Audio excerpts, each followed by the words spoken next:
കേരളത്തിൻ്റെ വികസനത്തിന് വലിയ ഒരു മാറ്റം ഉണ്ടാക്കാൻ പോകുന്ന വികസന ചരിത്രത്തിൽ ഏറ്റവും ഗംഭീര വാർത്ത എന്ന് വേണമെങ്കിൽ പറയാം. അതായത് ഈ നടക്കില്ല എന്ന് പറഞ്ഞ് ഒരുപാട് പേര് എഴുതി തള്ളിയ ഒരു പദ്ധതി യാഥാർത്ഥ്യമാകുന്നതിൻ്റെ ഒരു ആഹ്ലാദം. നമുക്കറിയാം, കൊച്ചി മംഗളൂരു ഗെയിൽ പ്രകൃതിവാതക പൈപ്പ് ലൈൻ പദ്ധതി ഇന്ന് പ്രധാനമന്ത്രി നരേന്ദ്രമോദി രാജ്യത്തിന് സമർപ്പിക്കുകയാണ്. സംസ്ഥാന വികസന ചരിത്രത്തിൽ നിർണായക നാഴികക്കല്ലാണ് 450 കിലോമീറ്റർ ദൈർഘ്യമുള്ള കൊച്ചി മംഗലാപുരം പ്രകൃതിവാതക പൈപ്പ് ലൈൻ. വീഡിയോ കോൺഫറൻസിംഗ് വഴി പ്രധാനമന്ത്രി നരേന്ദ്രമോദി ഗെയിൽ പൈപ്പ് ലൈൻ രാജ്യത്തിന് സമർപ്പിക്കും. കേരള ഗവർണർ ആരിഫ് മുഹമ്മദ് ഖാൻ, കർണാടക ഗവർണർ വാജ്പേയി വാല, മുഖ്യമന്ത്രി പിണറായി വിജയൻ, കർണാടക മുഖ്യമന്ത്രി BS യെദ്യൂരപ്പ, കേന്ദ്രമന്ത്രി ധർമ്മേന്ദ്ര പ്രധാൻ എന്നിവർ ചടങ്ങിൽ പങ്കെടുക്കും.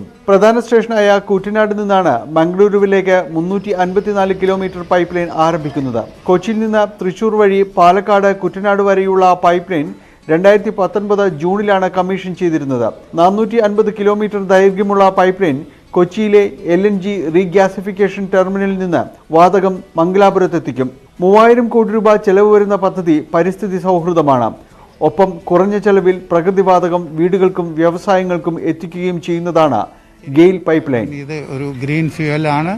എമിഷൻ കുറവായി പ്രകൃതിക്ക് എൻവയോൺമെൻറ്റ് ഫ്രണ്ട്ലി ആയിട്ടുള്ള ഒരു ഫ്യൂവൽ വരുമ്പോൾ ഈ ഗ്യാസ് അധിഷ്ഠിതമായ സംരംഭങ്ങൾ തുടങ്ങാൻ ഒരു വളർച്ചയ്ക്കുള്ള ഒരു അന്തരീക്ഷം സൃഷ്ടിക്കുകയാണ്. പ്രകൃതിവാതക പൈപ്പ് ലൈൻ പൂർത്തിയായതോടെ സംസ്ഥാനത്തിന്റെ വ്യാവസായിക വളർച്ചയ്ക്കും അതുവഴി സാമ്പത്തിക വികസനത്തിനും വലിയ സാധ്യതയാണ് തുറന്നുകൊടുക്കുന്നത്. വീടുകൾക്കും വാഹനങ്ങൾക്കും ചെലവ് കുറഞ്ഞ ഇന്ധനം ലഭ്യമാകുന്നത് LPG, പെട്രോൾ, ഡീസൽ വില വർദ്ധിച്ചുകൊണ്ടിരിക്കുമ്പോൾ വലിയൊരളവ് ആശ്വാസമാകും. പദ്ധതിക്കെതിരെ പ്രതിഷേധം ഉയർന്നെങ്കിലും ഭൂവുടമകൾക്ക് ന്യായമായ നഷ്ടപരിഹാരം കൊടുക്കാൻ സർക്കാർ സ്വീകരിച്ച നടപടികൾ പദ്ധതി പ്രാവർത്തികമാക്കുന്നതിൽ നിർണായകമായി.